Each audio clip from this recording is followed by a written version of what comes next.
RC Kolkata থেকে আমি রুদ্র বিভু ভট্টাচার্য 7 নম্বর ক্লাসে আমরা চলে এসেছি। সবাইকে গুড আফটারনুন। আজকে আমরা যে বিষয়টা নিয়ে পড়বো সেটা হচ্ছে এক্সিকিউটিভ। এক্সিকিউটিভ মানে হচ্ছে শাসন বিভাগের যারা প্রধান, তাদের মধ্যে অন্যতম হচ্ছে শাসন বিভাগের মধ্যে অবশ্যই তোমার প্রধানমন্ত্রী পড়ে, কিন্তু তোমাদের যে সিলেবাসের মধ্যে আছে হচ্ছে প্রেসিডেন্ট। এখানে একটা বিষয় কিন্তু অবশ্যই আমাদের বলে রাখা দরকার যে আমাদের দেশে ভারতবর্ষের আইন বিভাগের ক্ষেত্রে কিন্তু সবসময় প্রেসিডেন্ট, লোকসভা, রাজ্যসভা নিয়ে কিন্তু আইন বিভাগ গঠিত। এখানে আমাদের মধ্যে একটা কনফিউশন হতে পারে, তাহলে কিন্তু আমরা এমনিতে প্রেসিডেন্টকে আমরা আইনসভার মধ্যে ফেলবো? অবশ্যই সেখানে আমরা ফেলবো সংবিধান অনুসারে, কিন্তু শাসন বিভাগের অন্যতম একজন ব্যক্তিত্ব কিন্তু রাষ্ট্রপতি বা এমনিতে প্রেসিডেন্ট।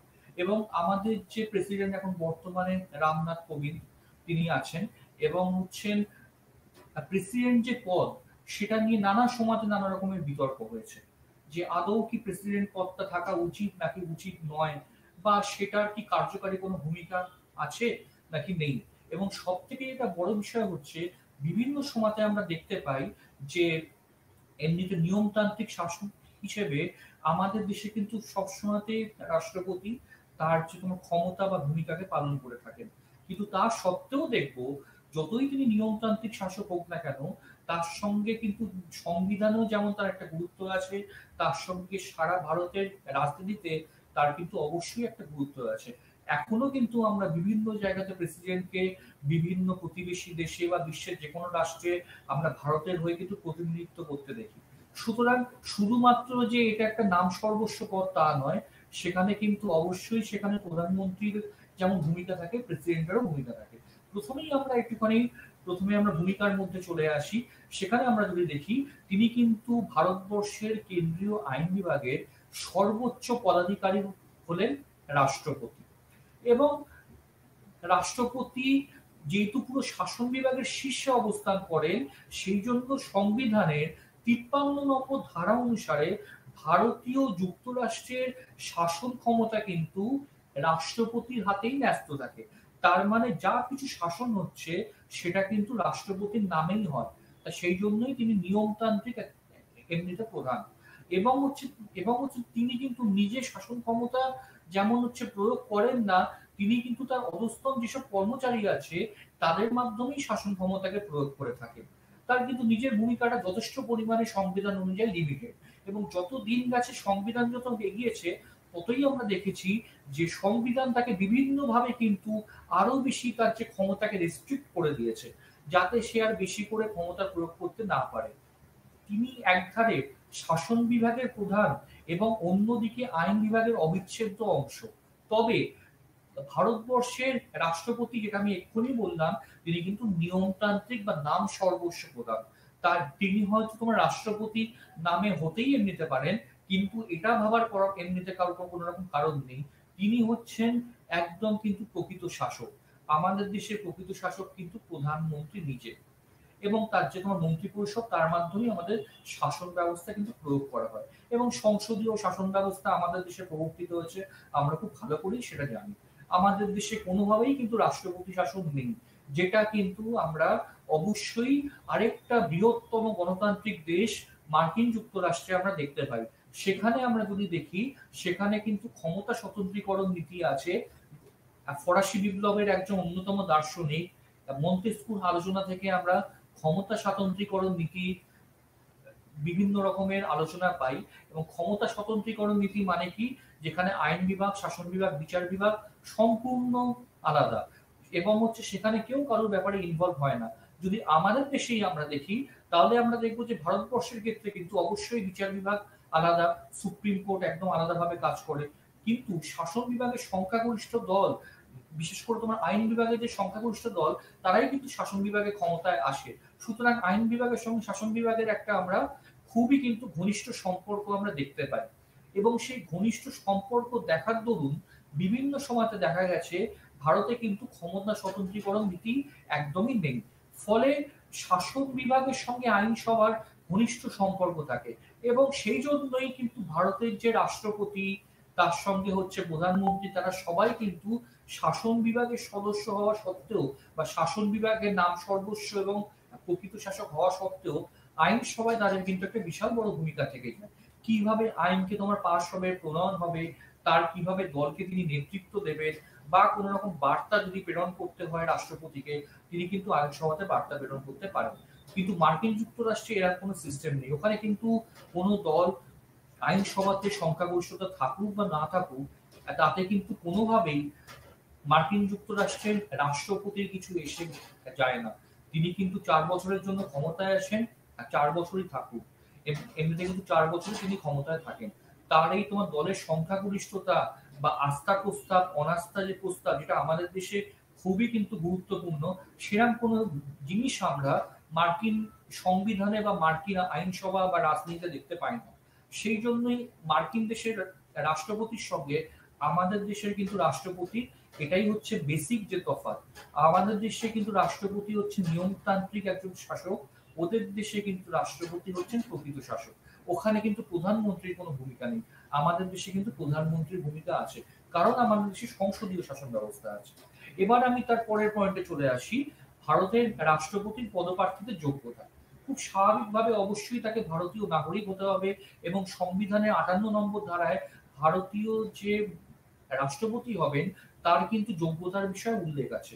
ফার্স্টেই হচ্ছে তাকে অবশ্যই ৩৫ বছর বয়স্ক হতে হবে, এবং তাকে ভারতীয় নাগরিক হতে হবে, এবং লোকসভার এমপি হওয়ার যোগ্যতা সম্পন্ন হতে হবে। তাকে কিন্তু লোকসভা বা রাজ্যসভার কোন রকম সদস্য হলে হবে না। এবং এখানে এখানে এখানে তার পরের পয়েন্টেই আমি দেখো তোমার মেনশন অলরেডি করেছি, কেন্দ্র এবং রাজ্য আইনসভার ক্ষেত্রে কোনো সদস্য পদে তিনি থাকতে পারবেন না। তিনি কোন রকম সরকারি বা বেসরকারি প্রতিষ্ঠানে লাভজনক পদে থাকতে পারবেন না, যেটাকে আমরা অফিস অফ দ্য প্রফিট বলি। অনেক একবার সোনিয়া গান্ধীর সময় এরকমই সমস্যা হয়েছিল, তিনি একই সঙ্গে দুটো কিন্তু পদের মধ্যে আসীন ছিলেন, তাকে একটি পদ কিন্তু ছেড়ে দিতে হয়। অর্থাৎ একজন সরকারি ব্যক্তিত্ব হিসেবে বা সরকারি যখন আমি কোন রকম কর্মচারী হিসেবে একই সঙ্গে আমি দুটি সরকারি পদ কিন্তু দখল করে রাখতে পারবো না। সেই জন্য আমাকে একটা পদ কিন্তু ছেড়ে দিতে হবে। এখানেও তাই। আর সব থেকে বড় কথা, ভারতের যিনি রাষ্ট্রপতি হবেন তিনি কিন্তু কোনো অঙ্গরাজ্যের আইনসভা বা তোমার কেন্দ্রের আইনসভার কোনো পক্ষের সদস্য থাকতে পারবেন না। তিনি কিন্তু এক্সক্লুসিভলি ভারতের রাষ্ট্রপতি হিসেবেই তিনি কিন্তু শপথ নেবেন। তবে হ্যাঁ, তাকে তাকে কিন্তু যোগ্যতা সম্পন্ন হতে হবে। যে কোনো ব্যক্তি রাষ্ট্রপতি যেমন হতে তোমার পারেন না, তার কিন্তু মিনিমাম যেসব কোয়ালিফিকেশন গুলো লাগে সেগুলো অবশ্যই রাষ্ট্রপতির ক্ষেত্রে থাকতে হবে। এরপর আমি নেক্সট স্লাইডে চলে আসি। রাষ্ট্রপতির যে নির্বাচন হয় সেটাও কিন্তু ভারতীয় রাজনীতিতে খুবই কিন্তু গুরুত্বপূর্ণ। আমরা কিন্তু কোনো সাধারণ মানুষ রাষ্ট্রপতি নির্বাচনে অংশ নিই না, এবং অংশগ্রহণ করা সম্ভব নয়, কারণ ১৩৫ কোটির দেশে অলরেডি লোকসভা এবং আমাদের বিধানসভা নির্বাচনে আমরা অংশগ্রহণ করি। রাষ্ট্রপতি নির্বাচনের জন্য কিন্তু অংশগ্রহণ করে একটা নির্বাচনী কলেজ বা ইলেকটোরাল কলেজ। ইলেকটোরাল কলেজ মানে কি, বিভিন্ন রকম যোগ্যতা সম্পন্ন আইনসভার ব্যক্তিত্বদের নিয়ে এই কিন্তু নির্বাচনী কলেজ কিন্তু সাধারণভাবে কিন্তু গঠন এমনিতে করা হয়। এছাড়া তার আগে আমি একটুখানি বলে রাখি, সেটা হচ্ছে রাষ্ট্রপতির নির্বাচনের পদপ্রার্থীর জন্য কিন্তু যিনি তোমার এমনিতে তোমার পদপ্রার্থী হবেন তাকে কিন্তু ৫০ জন নির্বাচকের দ্বারা প্রস্তাবিত, এবং তাকে ৫০ জন নির্বাচকের দ্বারা সমর্থিত হতে হবে।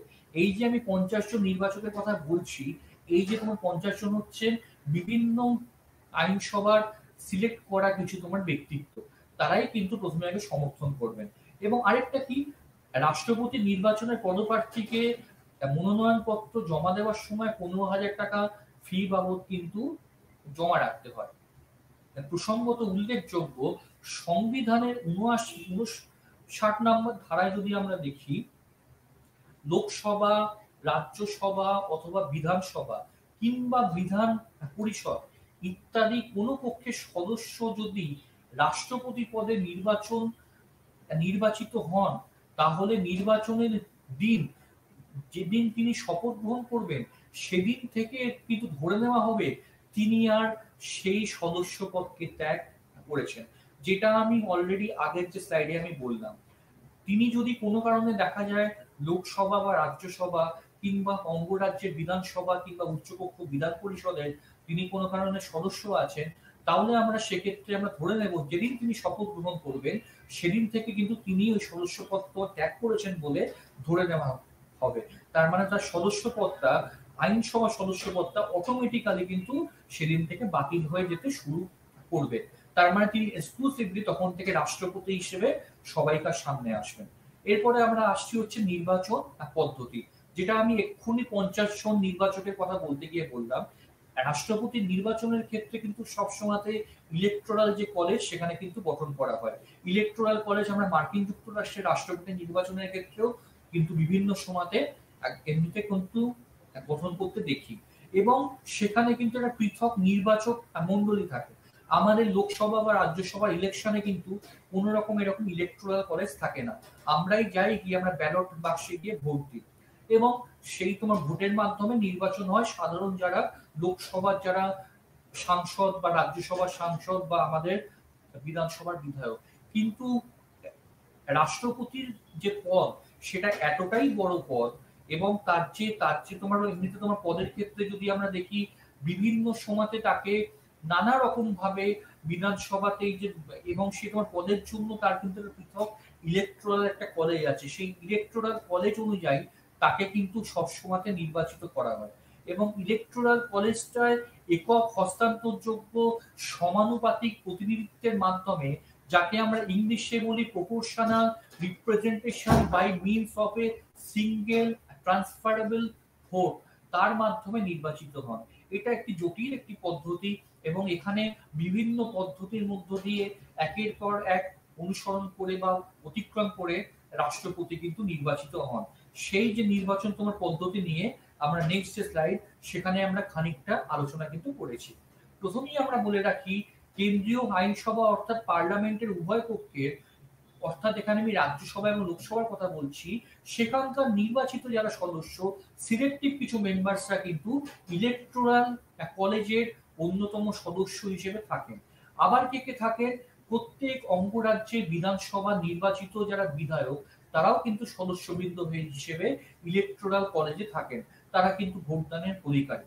এবং 1992 সালে ৭০তম সংবিধান সংশোধন আইনের সাহায্যে ৫৪ নম্বর ধারা এবং ৫৫ নম্বর ধারাকে সংশোধন করে বলা হয়েছে জাতীয় রাজনীতি এবং কেন্দ্রশাসিত অঞ্চল হিসেবে পরিচিত দিল্লি এবং পন্ডিচেরির ক্ষেত্রে বিধায়করা কিন্তু যে কোনো সদস্যরাও এই যে বিধান তোমার এই যে তোমার রাষ্ট্রপতির নির্বাচনে কিন্তু তারা অংশগ্রহণ করতে পারে। তার মানে শুধুমাত্র অঙ্গরাজ্যের নির্বাচিত প্রতিনিধিরাই নন, অনেক সময় কেন্দ্রশাসিত অঞ্চলের নির্বাচিত প্রতিনিধিরাও কিন্তু রাষ্ট্রপতি নির্বাচনে অংশগ্রহণ করেন। রাষ্ট্রপতির নির্বাচনের প্রথম যে তোমার পর্যায় সেটা হচ্ছে বিধানসভা সদস্যদের ভোটের মূল্য। বিধানসভা সদস্যদের ভোটের মূল্যের বিষয়টা কি? কোনো একটি অঙ্গরাজ্যের ক্ষেত্রে, যদি আমরা পশ্চিমবঙ্গের ক্ষেত্রেই ধরি, যত তোমার জনসংখ্যা আছে, যদি আমরা কোনো কারণে ধরে নিই অ্যাপ্রক্স এখানে 5 কোটি জনসংখ্যা আছে, 5 কোটি জনসংখ্যাকে এখানকার যে বিধানসভা সিট দিয়ে ভাগ করা হয়। ভাগ মানে যদি এখানে বিধানসভা সিট কটার আছে আমরা আমরা তোমার জানি এখানে 294 খানা সিট আছে। 294 কে ওই যে তোমার 5 কোটিকে 294 দিয়ে ভাগ করা হয়। যদি তোমার ভাগফলের শেষে 500 বা তার অধিক ভাগশেষ থাকে তাহলে কিন্তু এক ভাগফলের সঙ্গে যুক্ত হয়, অর্থাৎ তখন কিন্তু প্রত্যেক বিধায়কের ভোট হয় এক, এবং সেইভাবে কিন্তু নির্বাচনের যে প্রথম যে এমনিতে পর্যায় সেটা কিন্তু এমনিতে অতিক্রান্ত হয়। এরকম করে 29 খানা যে অঙ্গরাজ্য আছে, 29 খানা অঙ্গরাজ্য থেকে সেম সিস্টেমের মধ্য দিয়ে কিন্তু সেখানকার যে জনসংখ্যা এবং বিধানসভার সিট অনুযায়ী এরকম একটা ভাগশেষ, একটা আংশিক নিয়মের মধ্য দিয়ে সেখানকার বিধায়কদের ভোট সংখ্যা কিন্তু ঠিক করা হয়। একটা অঙ্গরাজ্য থেকে কতজন বিধায়ক রিপ্রেজেন্ট করবে সেটা কিন্তু এই ভোটের মাধ্যমে বা ভাগফল বা ভাগশেষের মধ্য দিয়ে ঠিক করা হয়। এরপরে আমরা আসি রাষ্ট্রপতির যে দ্বিতীয় যে পর্যায়ের মধ্যে যদি আমরা আসি, দ্বিতীয় যে তোমার পর্যায়ে সেখানে কি? অবশ্যই সেখানে আইনসভার কথা আসছে। আমরা কিন্তু প্রথম পর্যায়ে দেখলাম বিধানসভার যে আইন বিভাগ সেখানকার বিধায়কদের যে ভোটের মূল্য সেটা কিন্তু নির্বাচিত হলো। এবার আমরা সেকেন্ড যে পয়েন্টে আসি, এবার হচ্ছে কেন্দ্রীয় আইনসভা যে সদস্য তাদের যে ভোটের মূল্য সেটা এবার কিন্তু নির্ধারণ করা হবে।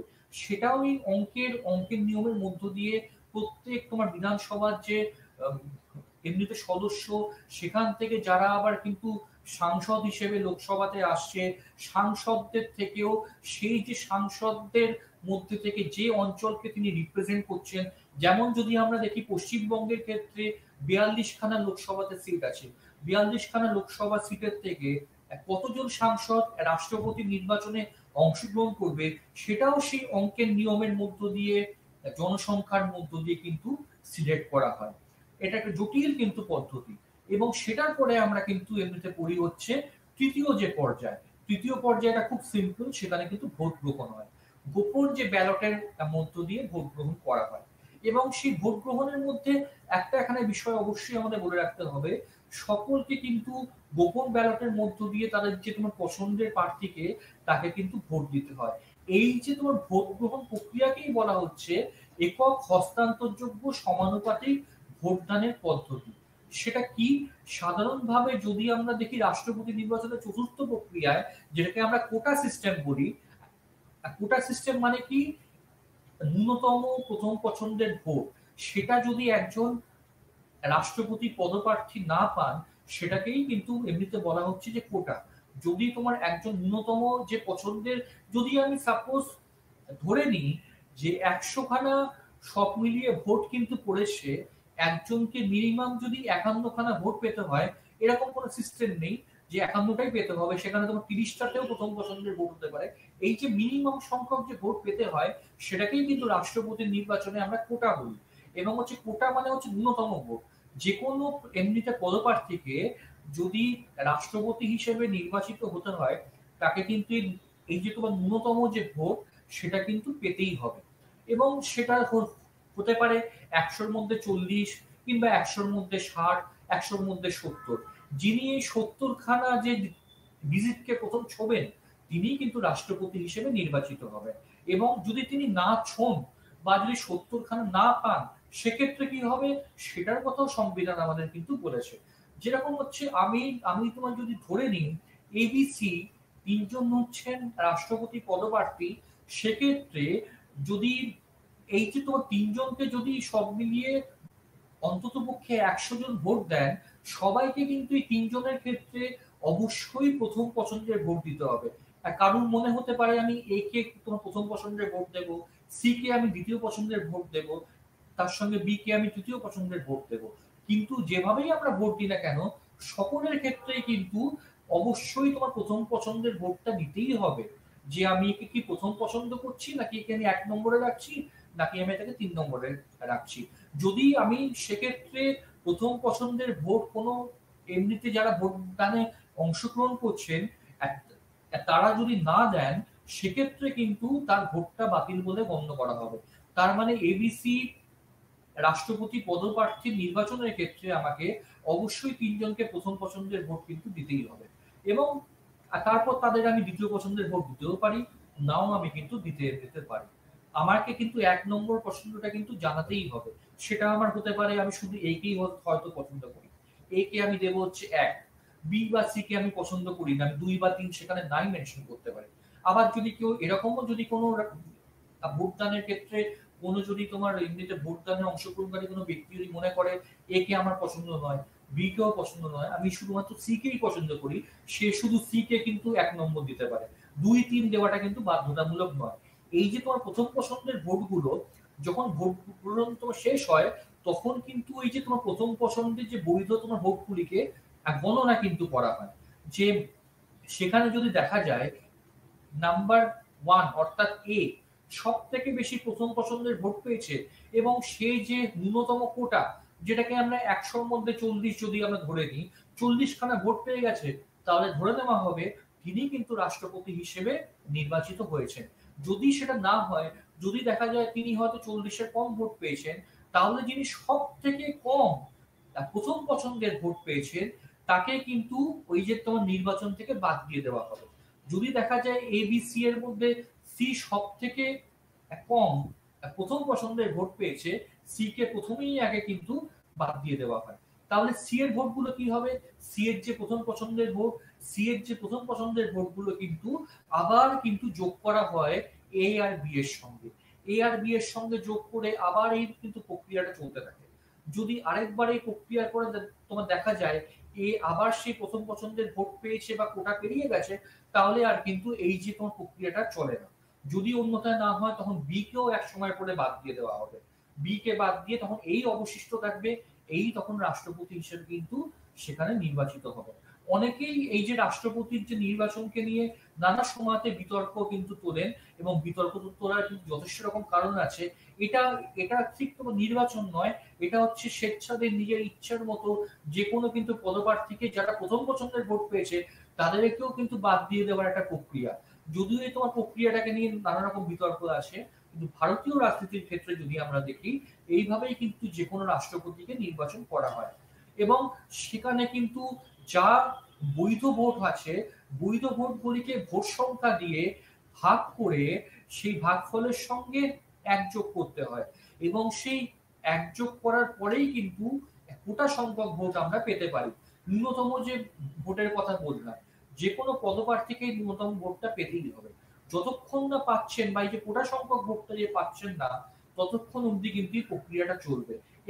এবং এই সাধারণ এই তোমার প্রক্রিয়ার মধ্যে একজন একজন করে যারা কিন্তু সারিতে প্রথম, দ্বিতীয়, তৃতীয়, চতুর্থ, পঞ্চম, এই ফিফথ, ফোর্থ, থার্ড, সেকেন্ড, এইভাবে কিন্তু একজন একজন করে বাদ দিয়ে দিয়ে সব সময়তে চেষ্টা করা হয় যে যিনি একদম প্রথম পছন্দের ভোট পেয়েছেন তিনি কি কোটা সংখ্যক পেরিয়ে যেতে পারছেন। যদি যদি ফার্স্ট সেকশনেই যদি তিনি প্রথম পছন্দের ভোট পেয়ে যান, তাহলে কোনো অসুবিধা নেই, তিনি রাষ্ট্রপতি হয়ে গেলেন। না হলে ফিফথ কে বাদ দেওয়া হবে, ফোর্থ কে বাদ দেওয়া হবে, থার্ড কে বাদ দেওয়া হবে, এইভাবে কিন্তু বিষয়টা কিন্তু চলে। এবং সেটাকেই কিন্তু বলা হয় যে পঞ্চম যে পর্যায়, ভোট হস্তান্তর। এইভাবে কিন্তু একজনের পাওয়া ভোটগুলো অন্যজনের কাছে হস্তান্তর হয়ে যায়। সেই জন্যই আমরা ফার্স্টেই বলেছি তোমাদের কিন্তু এটা তোমার পরীক্ষায় অবশ্যই যদি আসে, এটা অবশ্যই তোমাদেরকে মেনশন করতে হবে proportional representation by means of a single transferable vote। অর্থাৎ একক হস্তান্তরযোগ্য, হস্তান্তর মানে এক হাত থেকে অন্য হাতে যেহেতু তোমার যাচ্ছে, একজনের ভোট অন্যদিকে যাচ্ছে, তাই হস্তান্তরযোগ্য। সমানুপাতিক ভোটদানের পদ্ধতি। সমানুপাতিক কেন? কারণ সবকটা জায়গার অঙ্কের নিয়মে কিন্তু সমানভাবে কিন্তু যারা পদপ্রার্থী তাদেরকে নির্বাচনে যেমন করা হচ্ছে, এবং সবাইকার এই যে নির্বাচনে সবাই সমানভাবে একদম স্ব অঞ্চলে নিজেদের জনসংখ্যা অনুযায়ী, নিজেদের ভোটদান অনুযায়ী তারা কিন্তু রিপ্রেজেন্ট কিন্তু করছে। ফলে এই সিস্টেমটার মধ্যে এইভাবে কিন্তু রাষ্ট্রপতির ভোটদান পদ্ধতি হয়। খুবই জটিল এটা একটা প্রক্রিয়া, কিন্তু এই জটিল প্রক্রিয়ার মধ্য দিয়ে কিন্তু রাষ্ট্রপতিকে নির্বাচিত হতে হয়। এবং অবশ্যই রাষ্ট্রপতি নির্বাচনের ক্ষেত্রে আমাদেরকে তোমার কোটার কথা বলতে হবে। কোটার কথা আমরা কেন এমনিতে বলি? কোটা হচ্ছে একটা ন্যূনতম সংখ্যা, যেটার কিন্তু মধ্য দিয়ে যদি আমরা দেখি বৈধ যে ভোট সংখ্যাটা, টোটাল যদি 100 খানা ভোট এমনিতে পড়ে, তাকে আমরা কিন্তু 2 দিয়ে আমরা ভাগ এমনিতে করব। 2 দিয়ে যদি ভাগ করি, 100 কে 2 দিয়ে ভাগ করলে কত হয়? সেখানে হয় হচ্ছে 50। 50 এর সঙ্গে আমরা যোগ করব 1, 51। তার মানে যাকে রাষ্ট্রপতি নির্বাচনে জিততে হবে তাকে 100টার মধ্যে 51 খানা ভোট পেতে হবে। এমনও হতে পারে কেউ 31 খানা কিন্তু ভোট পেয়েছে, তার সেও কিন্তু যেহেতু তিনি সব থেকে বেশি প্রথম পছন্দের ভোট পেয়েছে, দেখা যায় সাধারণভাবে তিনি কিন্তু 31 থেকে ওই যে একক হস্তান্তরযোগ্য সমানুপাতিক প্রতিনিধিত্বের মধ্য দিয়ে তিনি কিন্তু একটা একটা করে প্রথম পছন্দের ভোটগুলো টেনে নিয়ে তিনি কিন্তু 51 নম্বর সংখ্যাতে সহজেই কিন্তু পৌঁছে যান। এইভাবেই কিন্তু কোটা যে পূরণ হয়ে যায়, রাষ্ট্রপতি নির্বাচিত হন। এরপরে আমরা নেক্সট যে স্লাইড সেটাই আসি, রাষ্ট্রপতির অপসারণ বা ইমপিচমেন্ট। আমরা খুব ভালো করে জানি যে খুব সহজে কিন্তু এত বড় পোস্টে উনি কাজ করেন, যেহেতু ভারতের অন্যতম একজন শাসন ব্যবস্থার যেহেতু প্রধান, তাকে কিন্তু সহজেই সাধারণভাবে লোকসভার সংখ্যাগরিষ্ঠতার ভিত্তিতে তাকে কিন্তু ক্ষমতা থেকে সরানো তোমার যায় না। তাকে কিন্তু ক্ষমতা থেকে সরাতে গেলে লোকসভার উপস্থিত এবং তার সঙ্গে ভোটদানকারী সদস্যদের অধিকাংশকে সমর্থন করতে হয়, এবং তার সঙ্গে প্রত্যেকটা বিধানসভাতে অর্থাৎ অঙ্গরাজ্যের আইনসভাতে সেই যে প্রস্তাব, অপসারণের যে প্রস্তাব, সেটা কিন্তু পাঠাতে হয়। এবং সেই অপসারণের প্রস্তাব পাঠানোর পরে অর্ধেকের বেশি বিধানসভা যদি সেটাকে সমর্থন করে, তখন কিন্তু তাকে অপসারণ করা যায়। তাহলে আমি কি বললাম? উপস্থিত উপস্থিত এবং হচ্ছে ভোটদানকারী সদস্যদের 2/3 সমর্থন লাগে অপসারণ যদি করতে হয়। তার আগে আরেকটা খুব গুরুত্বপূর্ণ জিনিস লাগে, আইনসভার টোটাল সদস্য সংখ্যার অধিকাংশের সমর্থন। আইনসভার টোটাল সদস্য সংখ্যা কত? আমরা খুব ভালো করে জানি, লোকসভাতে 545 আর হচ্ছে রাজ্যসভাতে 250। অ্যাপ্রক্স আমি ধরে নিচ্ছি 800 খানা সিট আছে। 800 খানা সিটের মধ্যে মিনিমাম কিন্তু 50% এর বেশি, অর্থাৎ 400 এর বেশি কিন্তু যারা সদস্যদের কিন্তু এটাকে সমর্থন করতে হবে। এবং সমর্থন করলেই হবে না, সেখানে কিন্তু উপস্থিত এবং ভোটদানকারী সদস্যদের 2/3 সমর্থন এখানে অত্যন্ত পরিমাণে প্রয়োজনীয়। যার কিন্তু মধ্য দিয়ে যদি আমরা দেখি, তবেই কিন্তু রাষ্ট্রপতির অপসারণের যে কোনো প্রস্তাব, সেটাকে থার্ড যে পর্যায়ে আইনসভাগুলোর কাছে পাঠানো হয়। 29 খানা অঙ্গরাজ্যে যদি আমরা পাঠাই, সেখানে যদি অন্তত পক্ষে 15টা থেকে সমর্থিত হয়ে আসে যে না, রাষ্ট্রপতিকে আমরা ক্ষমতা থেকে সরিয়ে দেব, বা সেই প্রস্তাব যদি পাস হয়, তবেই তাকে কিন্তু ইমপিচমেন্ট বা অপসারণ যে প্রক্রিয়ার মধ্য দিয়ে যেতে হয়। জেনারেলি অসুস্থ হলে তিনি অনেক সময় নিজের কিন্তু পদ এমনিতে ত্যাগ করতে পারেন, সেক্ষেত্রে ইমপিচমেন্টের কোনো রকম কিছু এমনিতে প্রয়োজন হয় না। কিন্তু যদি তোমার রাষ্ট্রপতি দুর্নীতিগ্রস্ত হন, সেক্ষেত্রে কিন্তু ইমপিচমেন্টের প্রয়োজন হয়, তাকে কিন্তু জোর করে সরিয়ে দেওয়া হয়। এটা কিন্তু যথেষ্ট পরিমাণে একটা গুরুত্বপূর্ণ সংবিধানের দিক। এবং সংবিধান সংশোধন সংক্রান্ত যে বিভিন্ন রকম প্রক্রিয়া আছে, সেটার মধ্যে অন্যতম জটিল প্রক্রিয়ার মধ্যে এইসব যে বড় বড় ব্যক্তিত্বের কিন্তু অপসারণ প্রক্রিয়াটাও পড়ে। এবং সংবিধানের 368-এ এই বিষয়ে ডিটেলসে আরো বলা আছে। এরপর আমরা আসি হচ্ছে মেইন যে পার্টে, সেটা হচ্ছে রাষ্ট্রপতির ক্ষমতা এবং কার্যাবলীর শ্রেণীবিভাগ। তোমাদের ক্ষমতা এবং তোমার কার্যাবলীগুলো খুব সংক্ষেপে আছে, আমি তাই বেশি ডিটেলসে খুব একটা আলোচনা করব না। সংবিধানের 53-1 ধারা অনুসারে যদি আমরা দেখি, সংবিধান বিশেষজ্ঞ দুর্গাদাস বসু তিনি কিন্তু রাষ্ট্রপতির ক্ষমতাকে বেশ কিছু ভাগে কিন্তু ভাগ করেছেন। প্রথম কি, শাসন সংক্রান্ত ক্ষমতা, আইন সংক্রান্ত ক্ষমতা, অর্থ সংক্রান্ত ক্ষমতা, বিচার সংক্রান্ত ক্ষমতা, এবং জরুরি অবস্থাকালীন ক্ষমতা এবং অন্যান্য ক্ষমতা। এবং এবং সবকটার ক্ষেত্রেই কিন্তু তার কিছু না কিছু ভূমিকা আছে। এই সবকটা ক্ষমতাই বিভিন্ন সময় আমরা প্রধানমন্ত্রীর ক্ষেত্রেও দেখতে পাই, কিন্তু শুধুমাত্র প্রধানমন্ত্রী একা যেমন কোনো সিদ্ধান্ত নেন না, অনেক ক্ষেত্রে তাকে রাষ্ট্রপতির পরামর্শ করতে হয়। এখানেও কিন্তু বিভিন্ন ক্ষেত্রে শাসন বিভাগের ক্ষেত্রে আইন, অর্থ, বিচার, জরুরি এবং অন্যান্য ক্ষেত্রে রাষ্ট্রপতির ভূমিকা কিন্তু থেকেই যায়। নেক্সট যে স্লাইড, সেখানে আমরা আলোচনা করছি শাসন সংক্রান্ত ক্ষমতা। শাসন সংক্রান্ত ক্ষমতার মধ্যে প্রথমেই আগে আসে শুধু রাষ্ট্রপতি শাসন সংক্রান্ত ক্ষমতা মানে শুধুমাত্র আইনের কিন্তু বাস্তবায়নকেই বোঝায় না, সরকারের অন্যান্য যেসব কাজকর্মকে পরিচালনা করাকেও বোঝায়। ব্যাপক অর্থে রাষ্ট্রপতি শাসন সংক্রান্ত ক্ষমতা আবার বেশ কয়েকটি ভাগে কিন্তু ভাগ করা যায়। 1 নম্বর কি, নিয়োগ সংক্রান্ত ক্ষমতা। ভারতের অ্যাটর্নি জেনারেল, কন্ট্রোলার ও অডিটর জেনারেল, সুপ্রিম কোর্ট, হাইকোর্টের বিচারপতিদের রাষ্ট্রপতি নিজে কিন্তু শপথ বাক্য কিন্তু পাঠ করায়। অর্থাৎ মূল বিষয়টা হচ্ছে তিনি এদেরকে কিন্তু নিযুক্ত করে থাকেন। এবং মুখ্য নির্বাচনী কমিশনার, নির্বাচন কমিশনের সদস্যগণ, অর্থ কমিশনের সদস্যবৃন্দদেরও কিন্তু রাষ্ট্রপতি নিযুক্ত কিন্তু করে থাকেন। এগুলো যথেষ্ট রকমের হাই পোস্ট, এবং সেই সব যে পোস্টে যারা ক্ষমতায় থাকেন, তাদেরকে কিন্তু নির্বাচিত করতে গেলে অবশ্যই কিন্তু তার থেকেও উচ্চ ক্ষমতা সম্পন্ন কোনো ব্যক্তিকে সেই বিষয়টায় অংশগ্রহণ করতে হবে। সেই জন্যই কিন্তু জেনারেল ভাবে তোমার দেখা যায় যে রাষ্ট্রপতি এখানে কিন্তু তাদেরকে নিয়োগ করে থাকেন। অপসারণ সংক্রান্ত ক্ষমতাটাও সেম, যাদেরকে তিনি নিয়োগ করেন তাদেরকেই তিনি কিন্তু অপসারণ সাধারণত করতে পারেন। এবং বিভিন্ন ক্ষেত্রে কোন রকম বিতর্ক দেখা দিলে, দুর্নীতি যদি দেখা যায়, সেক্ষেত্রে কিন্তু তিনি অপসারণ অনেক সময় করতে কিন্তু পারেন। এইভাবে জিনিসটি হয়। এরপর হচ্ছে সামরিক যে ক্ষমতা। সামরিক ক্ষমতা কি, তিনি ভারতের যিনি তোমার রাষ্ট্রপতি, তিনি কিন্তু আমাদের যে এয়ার ফোর্স, তার সঙ্গে হচ্ছে মিলিটারি, এবং তার সঙ্গে আমাদের যে নৌবাহিনী, অর্থাৎ জল, স্থল এবং আকাশ বাহিনী, তিনি কিন্তু এমনিতে প্রধান। এবং তিনি কিন্তু তার নামেই কিন্তু তিনি কিন্তু ডিক্লেয়ার করতে পারেন যে কোনো দেশের সঙ্গে যুদ্ধ হবে কি হবে না তার নামেই কিন্তু ডিক্লেয়ার করা হয়। এবং ভারতবর্ষের যে প্রতিরক্ষা দপ্তর আছে, সেই যে তোমার প্রতিরক্ষা দপ্তর কিন্তু তার কথা শুনেই বা সেই সিদ্ধান্তটা কিন্তু সেইভাবেই নেওয়া হয়। অর্থাৎ জল, স্থল এবং আকাশ বাহিনীর কিন্তু প্রধান হিসেবে যে কোনো দেশের সঙ্গে সন্ধি স্থাপন বা যুদ্ধ ঘোষণা বা যুদ্ধ থেকে বিরত থাকার অধিকার সম্পূর্ণভাবে রাষ্ট্রপতির কাছে থাকে। তারপর হচ্ছে কূটনৈতিক যে ক্ষমতা, কূটনৈতিক ক্ষমতা অবশ্যই খুবই গুরুত্বপূর্ণ। বিভিন্ন দেশের সঙ্গে ডিপ্লোম্যাটিক রিলেশনের ক্ষেত্রে, যাকে আমরা বাংলায় বলি দ্বিপাক্ষিক সম্পর্ক, দ্বিপাক্ষিক সম্পর্কের ক্ষেত্রে যদি আমরা দেখি, সেখানে কিন্তু বিভিন্ন দেশে ভিজিট করেন তিনি এবং সেই দেশে ভারতের কিন্তু প্রতিনিধি হিসেবে বা ভারতের যিনি অন্যতম একজন শাসন ব্যবস্থার কিন্তু প্রতিভূ হিসেবে তিনি কিন্তু বিভিন্ন দেশে কিন্তু ভিজিট এমনিতে করতে পারেন। তার কিন্তু ভিজিট বা অন্য দেশে যাওয়াকে আমরা কোনোভাবেই খাটো করে দেখতে কিন্তু পারি না। কারণ তিনি কিন্তু ভারতের একজন এমনিতে নির্বাচিত প্রতিনিধি হিসেবে তিনি ভারতকে কিন্তু রিপ্রেজেন্ট করেন। যে কথা প্রধানমন্ত্রীর ক্ষেত্রেও সত্য, সে কথা কিন্তু রাষ্ট্রপতির ক্ষেত্রেও সত্য। সুতরাং যেকোনো দেশের সঙ্গে কিন্তু কূটনৈতিক ক্ষমতার ক্ষেত্রে যদি আমরা দেখি, অবশ্যই কিন্তু তার যে বিভিন্ন রকমের ভিজিট, সেটা কিন্তু বিভিন্নভাবে আলোচনার মধ্যে আসে এবং তিনি বিভিন্ন সময়তে বার্তাও দিতে কিন্তু পারেন।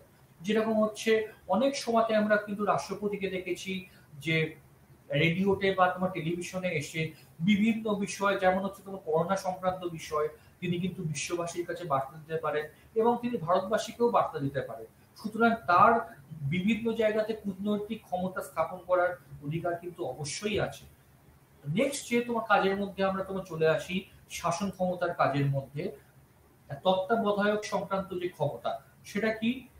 ভারতের যিনি রাষ্ট্রপতি থাকেন, তিনি কিন্তু একটি অনুসন্ধান কমিটি গঠন করতে পারেন এবং অনগ্রসর যেসব শ্রেণীগুলো আছে সেগুলোকে অনুসন্ধানের জন্য, অর্থাৎ জেনারেল ভাবে যদি আমরা দেখি, আমাদের দেশে কিন্তু ভারতবর্ষ স্বাধীন হওয়ার পর থেকে সংখ্যালঘু শ্রেণী, অনগ্রসর যেসব শ্রেণী আছে, তাদের কিন্তু উন্নয়ন সেভাবে হয়নি। যেমন আমরা উত্তর পূর্ব ভারতের কথা বলতে পারি, সেখানে আমরা যদি আমরা দেখি, উত্তর পূর্ব ভারতে সাধারণভাবে কিন্তু অনেক অনগ্রসর শ্রেণী আছে বা বিভিন্ন জায়গায় ভারতবর্ষের বিভিন্ন প্রান্তে সংখ্যালঘু শ্রেণী কিন্তু ছড়িয়ে আছে। সেই সব সংখ্যালঘু শ্রেণীদের বর্তমান অবস্থার সম্বন্ধে ওয়াকিবহাল হওয়ার জন্য তিনি কিন্তু অনুসন্ধান কমিশন কিন্তু গঠন করতে পারে এবং তিনি যেহেতু তোমার বিভিন্ন জায়গার যে একদম পুরো কেন্দ্রশাসিত অঞ্চলগুলোর আছে, সেখানকার যে কমিশনারকে তিনি যেহেতু নিয়োগ করে থাকেন, সেই জন্য কিন্তু তারই তোমার ক্ষমতা আছে সেই অঞ্চলের অনগ্রসর শ্রেণী সম্পর্কে যে কোনো রকম কিন্তু খবরাখবর তিনি কিন্তু নিতে পারেন এবং জাতীয় এবং সামরিক বিচারে এমনিতে গুরুত্বপূর্ণ বলে বিবেচিত যেসব বিষয়গুলো আছে, যেমন হচ্ছে যোগাযোগ ব্যবস্থা, রেল ব্যবস্থা ইত্যাদি বিষয়গুলো সংরক্ষণের জন্য রাষ্ট্রপতি বিভিন্ন বিষয়ে কিন্তু প্রয়োজন মতো নির্দেশ দিতে কিন্তু পারেন। সুতরাং আমরা দেখতে পাচ্ছি শাসন সংক্রান্ত ক্ষমতা কিন্তু কোনোভাবেই অস্বীকার করার কোনো রাষ্ট্রপতির ক্ষেত্রে উপায় নেই। তার কিন্তু বিভিন্ন বিভিন্ন সেগমেন্টের মধ্যে নানা রকম ভাবে শাসন সংক্রান্ত ক্ষমতা আছে। এরপরে আমরা যে নেক্সট স্লাইড, সেখানে আমরা চলে আসি অর্থ সংক্রান্ত ক্ষমতা। অর্থ বিল সংক্রান্ত ক্ষমতা আমরা বিভিন্ন সময়তে রাষ্ট্রপতি দেখতে পাই।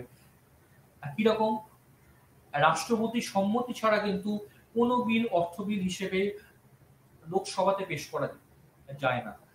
আমরা খুব ভালো করে জানি কোনো বিলকে লোকসভাতেও পেশ করা যায়, রাজ্যসভাতেও পেশ করা যায়, কিন্তু শুধুমাত্র অর্থ বিল বা মানি বিলের ক্ষেত্রে কেবলমাত্র লোকসভায় বা নিম্নকক্ষে কিন্তু পেশ করতে হয় এবং সেই বিলটা পেশ করানোর আগে কিন্তু সর্বোচ্চ পারমিশনটা দেন স্বয়ং রাষ্ট্রপতি এবং সংবিধান সংশোধনী বিলকেও তিনি কিন্তু সাধারণভাবে পুনর্বিবেচনার জন্য কোনো রকম ভাবে ফেরত পাঠাতে পারেন না। তিনি অন্য যে কোনো বিলকে পুনর্বিবেচনার জন্য ফেরত পাঠালেও তিনি কিন্তু, এখানেই আমরা বলছি আরেকটা নিয়মতান্ত্রিকতার, তিনি যে একটা নিয়মতান্ত্রিক শাসক, প্রকৃত শাসক নন, তার আরেকটা উদাহরণ এখানে আমরা পাচ্ছি। অর্থ বিল এবং সংবিধান সংশোধনী বিলকে তিনি কিন্তু আরেকবার বিবেচনা করার জন্য লোকসভাতে ফেরত পাঠাতে পারেন না।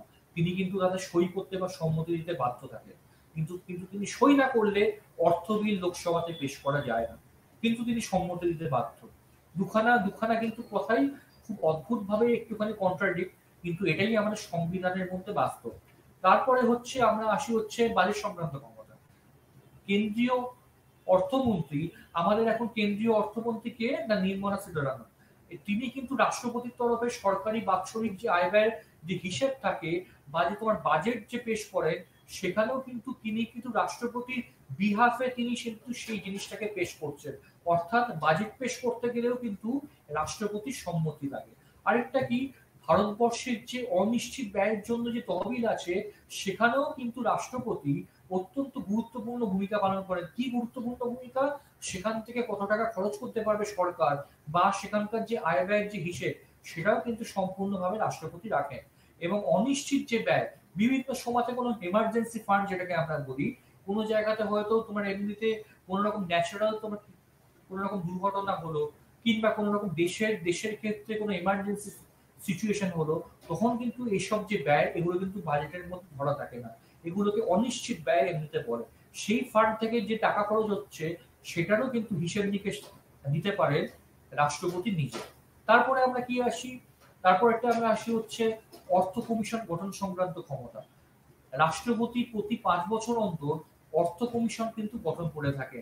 দেশে আর্থিক সংকট যদি হয়, আর্থিক জরুরি অবস্থা কিন্তু জারি করার কিন্তু এমনিতে ঘোষণা করতে পারেন রাষ্ট্রপতি স্বয়ং, যেটা আমাদের সংবিধানের 360 নম্বর ধারাতে আছে। 352 নম্বর ধারায় কি আছে, আমরা এর আগে অলরেডি পড়েছি, সারা দেশে জাতীয় জরুরি অবস্থা। 356 নম্বর ধারা হচ্ছে কোন অঙ্গরাজ্যের ক্ষেত্রে জরুরি অবস্থা, যেটাকে আমরা রাষ্ট্রপতি শাসন বলি। আর হচ্ছে থার্ড হচ্ছে 360, যেটাকে অর্থনৈতিক জরুরি অবস্থা বলা হয়। দেশের অর্থনৈতিক সংকট হলে দেশের কিন্তু কোনো অংশে বা সমগ্র দেশে তিনি কিন্তু অর্থনৈতিক জরুরি অবস্থা তিনি জারি করতে পারেন। এভাবেই কিন্তু জিনিসটা হয়। অর্থ কমিশন গঠনের ক্ষেত্রে তার ভূমিকা আমরা দেখতে পাই। নেক্সট যে পয়েন্টে আমরা আসি, জরুরি তহবিল সংক্রান্ত আর তত্ত্বাবধান সংক্রান্ত ক্ষমতা। সংবিধানের 42 নম্বর সংশোধনী আইন অনুসারে কেন্দ্র এবং অঙ্গরাজ্যের কিভাবে হিসেব রাখা হবে, তা কিন্তু ঠিক করে দেওয়ার ভার এসে পড়েছে রাষ্ট্রপতির উপর। মানে টোটাল যে আমাদের যে তোমার একটা জরুরি যে তহবিল থাকে, সেখান থেকে কতটা তোমার অঙ্গরাজ্যের কাছে থাকবে, কতটা কেন্দ্রের কাছে থাকবে, সেই বিষয়টা সম্পূর্ণভাবে কিন্তু রাষ্ট্রপতি নির্ধারণ করে থাকে। সি বা থার্ড পয়েন্টের মধ্যে আমরা আসছি মেন যে হেডিং এ, আইন সংক্রান্ত ক্ষমতা। আইন সংক্রান্ত ক্ষমতা নিয়ে তোমাদের খুব শর্টলি আমি বলছি, ডিটেলসে বলা নেই তোমাদের যে সিলেবাসে। অধিবেশন সম্পর্কিত ক্ষমতা। অধিবেশন সম্পর্কিত ক্ষমতা কি, যে কোনো আইনসভাতে যখন কোনো অধিবেশন হয়, যে কোনো উদ্বোধনী ক্ষেত্রে লোকসভা যখন বসে বা যখন তোমার আইনসভা বসে, যেটাকে যেটাকে আমরা তোমার পার্লামেন্ট যখন খোলে, তখন কিন্তু উদ্বোধনী ক্ষেত্রে তিনি কিন্তু যুগ্ম অধিবেশনে অনেক সময় স্পিচ দেন, এবং সেটা ছাড়া কিন্তু লোকসভা শুরু হতে পারে না। এবং সব থেকে বড় কথা, কোনো জরুরি বার্তাও তিনি কিন্তু সেখানে পাঠাতে পারেন, যেটা আমি সেকেন্ড পয়েন্টে অলরেডি কিন্তু মেনশন আমি করেছি। তোমরা দেখতেই পাচ্ছ, অধিবেশনে ভাষণ দান এবং বাণী কিন্তু পাঠানো। কোনো যদি জরুরি মেসেজ পাঠানো হয়, যে সেটাও কিন্তু রাষ্ট্রপতি যে কোনো সময়তে ভারতীয় পার্লামেন্টে পাঠাতে পারেন। কারণ প্রথমেই আমি যে পয়েন্ট দিয়ে আজকে পড়াশোনাটা শুরু করেছিলাম, সেটা হচ্ছে সেখানে ভারতীয় আইনসভার ক্ষেত্রে রাষ্ট্রপতি এবং লোকসভা এবং রাজ্যসভা নিয়ে কিন্তু ভারতের আইনসভা কিন্তু গঠিত। সেই জন্য আইনসভার অবিচ্ছেদ্য অংশ হিসেবে তিনি কিন্তু এই ক্ষমতাটা পান। থার্ড হচ্ছে সদস্যদের মনোনয়ন। আমরা তোমার জানি যে বিভিন্ন ক্ষেত্রে লোকসভাতে কিন্তু এমনিতে 12 জন, এবং তার সঙ্গে হচ্ছে রাজ্যসভাতে 2 জন ইন্দো ভারতীয় সদস্যকে তিনি কিন্তু মনোনয়ন করতে পারেন। এখানে নির্বাচন হয় না, তিনি তার কিন্তু পছন্দ মতো যে কোনো তোমার 12 এবং এখানে 2 সব মিলিয়ে 14 জন ব্যক্তিকে তিনি কিন্তু নিজের মতো করে এমনিতে মনোনয়ন করতে পারেন। যে কোনো অঙ্গরাজ্যের রাজ্যপালের ক্ষেত্রেও এরকম কিন্তু সম মর্যাদা সম্পন্ন ক্ষমতা থেকে থাকে বিধানসভার ক্ষেত্রে। এরপরে আমরা আসি বিলে স্বাক্ষর এবং ভেটো প্রয়োগের ক্ষমতা। বিলে স্বাক্ষর মানে হচ্ছে যে কটা বিল অঙ্গরাজ্য থেকে, অঙ্গরাজ্য নয় আইনসভা থেকে যে তোমার বিলগুলো আসে, সেগুলোর ক্ষেত্রে কিন্তু প্রত্যেকটা বিলে রাষ্ট্রপতি সই করতে বা সম্মতি দানে বাধ্য। এবং এবং তার সঙ্গে আরেকটা বিষয় চলে আসে, ভারতের কি রাষ্ট্রপতির ভেটো ক্ষমতা আছে? অবশ্যই ভারতের কিন্তু রাষ্ট্রপতির কোন রকম ভাবে ভেটো ক্ষমতা নেই। কিছুটা কিন্তু পকেট ভিটোর ক্ষমতা আছে, অর্থাৎ কোনো বিল এলে তিনি কিন্তু অনির্দিষ্টকাল ধরে আটকে এমনিতে রেখে দিতে পারেন, বা সেটাকে পুনর্বিবেচনার জন্য তিনি কিন্তু পাঠাতে পারেন। কিন্তু আলটিমেটলি সেটা যদি পুনর্বিবেচনা হয়ে আরেকবার আসে, তাহলে কিন্তু তিনি সেই বিলে সই করতে বাধ্য। এখান থেকেই কিন্তু প্রমাণ করে ভারতের যে তোমার রাষ্ট্রপতি তিনি কিন্তু নিয়মতান্ত্রিক শাসক, তার কিন্তু কোনো রকম ভাবে ভিটো পাওয়ার এখানে স্বীকার করে দেওয়া হয়নি। যাওয়া বা ছিল বিভিন্ন সময় সংবিধান সংশোধনের মধ্য দিয়ে সেই ক্ষমতাকে সরিয়ে দেওয়া হয়েছে। আমরা কিন্তু মার্কিন রাষ্ট্রপতির ক্ষেত্রে ভিটো পাওয়ার অর্থাৎ না বা তোমার নাকচ করে দেওয়ার যে ক্ষমতা সেটা আমরা দেখতে পাই। কিন্তু আমরা যদি দেখি আমাদের যে ভারতবর্ষের রাষ্ট্রপতির ক্ষেত্রে এরকম কোনো না করে দেওয়ার ক্ষমতা নেই। ভারতের যে প্রাক্তন যে রাষ্ট্রপতি ছিলেন ডক্টর এপিজে আব্দুল কালাম, তিনি কিন্তু বিভিন্ন সময় বেশ কিছু বিলকে তিনি কিন্তু আইনসভাতে পুনর্বিবেচনার জন্য ফেরত পাঠিয়েছিলেন এবং সেগুলো বিভিন্ন সময়তে পুনর্বিবেচনা করার ফলে আবার কিন্তু যখন গেছে তখন কিন্তু এপিজে আব্দুল কালাম সেগুলোতে সই করতে বাধ্য ছিলেন। ফলে এটা একটা ট্র্যাডিশন এবং চলে আসছে, সেই জন্যই তাকে নিয়মতান্ত্রিক শাসক বলা হয়। তার কিন্তু ব্যক্তিগত ইচ্ছা বা অনিচ্ছার কোনো দাম আইনসভা দিতেও পারে, এমনিতে নাও দিতে পারে, কিন্তু সেটা দেওয়াটা কোনো রকম বাধ্যতামূলক নয়। তিনি বিভিন্ন রকম ভাবে পরামর্শ দিতে পারেন কোনো বিলের মধ্যে কিছু এক্সক্লুড বা ইনক্লুড এমনিতে করার জন্য, কিন্তু সেগুলো মানতে কোনোভাবেই আইনসভা কিন্তু বাধ্য নয়। এরপর আমরা আসি হচ্ছে রাজ্য আইনসভার বিলের সম্মতি জ্ঞাপন। বিভিন্ন ক্ষেত্রে অঙ্গরাজ্য থেকে বেশ কিছু বিল কিন্তু গভর্নর অনেক সময়তে অঙ্গরাজ্যের কথা না শুনে তিনি কিন্তু কিছু বিলকে রাষ্ট্রপতির সম্মতির জন্য আটকে রেখে পাঠিয়ে দিতে পারেন। সেই বিলেও সম্মতি দেওয়ার দায়িত্ব থাকে সম্পূর্ণভাবে রাষ্ট্রপতির। তার মানে আমরা যে তোমার বলি শুধুমাত্র অঙ্গরাজ্যের ক্ষেত্রে কিন্তু মুখ্যমন্ত্রী একমাত্র ক্ষমতার অধিকারী নন। বেশ কিছু ক্ষেত্রে কিন্তু রাজ্যপালের স্বেচ্ছাধীন ক্ষমতা থেকে থাকে এবং এই স্বেচ্ছাধীন ক্ষমতার ভিত্তিতেই যদি আমরা দেখি তিনি কিন্তু বেশ কিছু বিলের ক্ষেত্রে সই না করে তাকে রাষ্ট্রপতির সম্মতির জন্য পাঠিয়ে দিতে পারে। সেখানেও কিন্তু সই করে সম্মতি দেন স্বয়ং রাষ্ট্রপতি। নেক্সট হচ্ছে অধ্যাদেশ জারি করার যে ক্ষমতা। অধ্যাদেশের এমনিতে আরেকটা কিন্তু সুন্দর বাংলা আছে, সেটা হচ্ছে জরুরি আইন, যাকে ইংলিশে বলে অর্ডিন্যান্স। অর্ডিন্যান্স কি? অর্ডিন্যান্স হচ্ছে এটাই, সারা বছর লোকসভা কিন্তু চলে না। লোকসভা কিন্তু বছরে কোনো না কোনো একটা সময়তে বসে, যেমন হচ্ছে শীতকালীন অধিবেশন, তারপরে হচ্ছে বাদল অধিবেশন, এভাবে কিন্তু বিভিন্ন অধিবেশনগুলো বসে এবং সেগুলো খুব বেশি হলে ১ মাসের জন্য মাত্র তোমার চলে। তাহলে এখন তোমাদের মনে প্রশ্ন হতে পারে যে সারা বছরের মধ্যে ১-২ মাস মাত্র লোকসভা খোলা থাকলে বাকি সময়তে কি করে আইনগুলো পাস হয়? বাকি সময় আইনগুলো লোকসভা বন্ধকালীন থাকার সময়তেও কিন্তু পাস হতে পারে। সেই যে পাস হওয়ার যে তোমার প্রক্রিয়াকে সেটাকেই বলা হয় কিন্তু অর্ডিন্যান্স বা অধ্যাদেশ বা জরুরি আইন। সেটা কি? সেটা হচ্ছে ভারতের যে প্রধানমন্ত্রীর পরামর্শক্রমে বিভিন্ন সময়তে রাষ্ট্রপতি তিনি কিন্তু বিভিন্ন রকম জরুরি আইনকে তিনি পাশ করিয়ে দেন। কিন্তু সেগুলো পাশ করানোর মানে এটা নয় সেগুলোকে আর কোনোভাবেই আমরা লোকসভাতে পাশ করাবো না। প্রত্যেকটা আইনকে কিন্তু লোকসভা স্ক্যানারের মধ্য দিয়ে যেতে হয়। বলা ভালো তাকে আইনসভা স্ক্যানারের মধ্য দিয়ে যেতে হয়। অর্থাৎ আইনসভাতে সেগুলো যাতে ঠিকমতো পাস হয় সেগুলোকে ৬ মাসের মধ্যে আইন মানে লোকসভা খুললে বা এই যে পার্লামেন্ট খুললে ৬ মাসের মধ্যে পেশ করতে হয় এবং সেটা পেশ করার পরে যদি পাস হয় তবেই সেটা কিন্তু বিলে পরিণত হয়। অন্যথায় যদি আমরা দেখি সেটা কিন্তু বিলে পরিণত হতে পারে না। অর্থাৎ অর্ডিন্যান্স এমন একটা জিনিস সেটা কিন্তু রিলেট থাকে সবসময়তে ভারতীয় পার্লামেন্টের সঙ্গে। অর্থাৎ আজকে যদি প্রধানমন্ত্রীর ইচ্ছে যদি হয় তিনি যে কোনো আইনকে তিনি কিন্তু পাশ করিয়ে দিতে পারেন, কিন্তু পাশ করিয়ে নেওয়ার পরে সেটাকে অবশ্যই আইনসভা বা পার্লামেন্ট খুললে, কেন্দ্রীয় আইন বিভাগ খুললে ৬ মাসের মধ্যে তাকে সেটাকে পাশ করাতে হবে।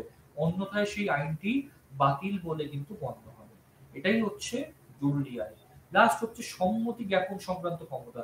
বিভিন্ন কিন্তু বিলের ক্ষেত্রে বা কোনো বিষয় লোকসভাতে পেশ করার ক্ষেত্রে তিনি কিন্তু সম্মতি দেন এবং তার সম্মতি ছাড়া বিভিন্ন গুরুত্বপূর্ণ বিল কিন্তু কখনোই পাশ হতে পারে না।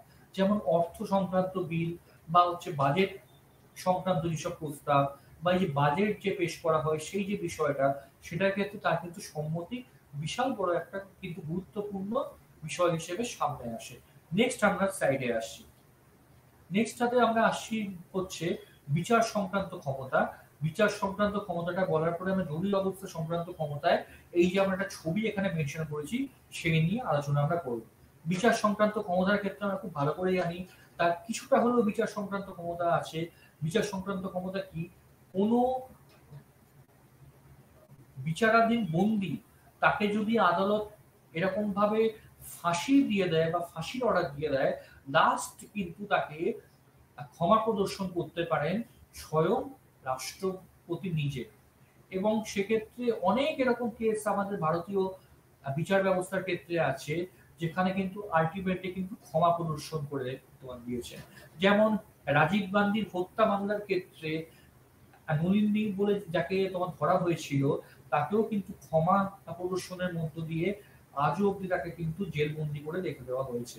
ফলে ক্ষমা প্রদর্শন করা বা তোমার বিচার ব্যবস্থার ক্ষেত্রে এটা কিন্তু তার একটা গুরুত্বপূর্ণ ক্ষমতার মধ্যে পড়ে। যদিও তার এই যে ক্ষমা প্রদর্শনের বিষয়টা স্বরাষ্ট্র মন্ত্রকের দ্বারা বা বিভিন্ন সময়তে আইন বিভাগের দ্বারা বিভিন্নভাবে ছাঁকনির মধ্য দিয়ে ছেকে আসে।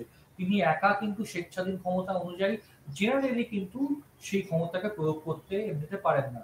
এখানে অবশ্যই বলা বাহুল্য, সেখানে কিন্তু প্রধানমন্ত্রী এবং সেখানে আইনমন্ত্রী বা তার যে তোমার ক্যাবিনেট যে মন্ত্রী, তাদের একটা সিদ্ধান্তের প্রভাব এই যে ক্ষমা প্রদর্শনের ক্ষমতার ক্ষেত্রে আমরা দেখতে পাই। এরপরে আমরা আসি সব থেকে গুরুত্বপূর্ণ পয়েন্টে, এটা আমরা অলরেডি এর আগে পড়েও ছিলাম, সেটা হচ্ছে ভারতের জরুরি অবস্থাকালীন ক্ষমতা। এটাই কিন্তু যে রাষ্ট্রপতির যে ক্ষমতাকে একটুখানি কিন্তু গুরুত্ব দেয়।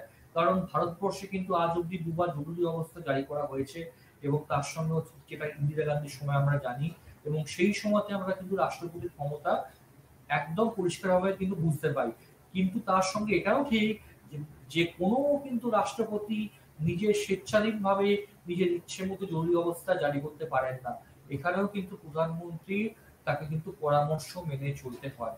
এবং ৩৫২ নম্বর ধারাতে জাতীয় জরুরি অবস্থার কথা বলা আছে, এবং সেখানে তোমরা দেখো আমি এখানে একটা ছকের মধ্যে দিয়েছি যে সেটা তোমার সাধারণভাবে কতদিনের মধ্যে পার্লামেন্টের কিন্তু অ্যাপ্রুভালের মধ্য দিয়ে যেতে হয়।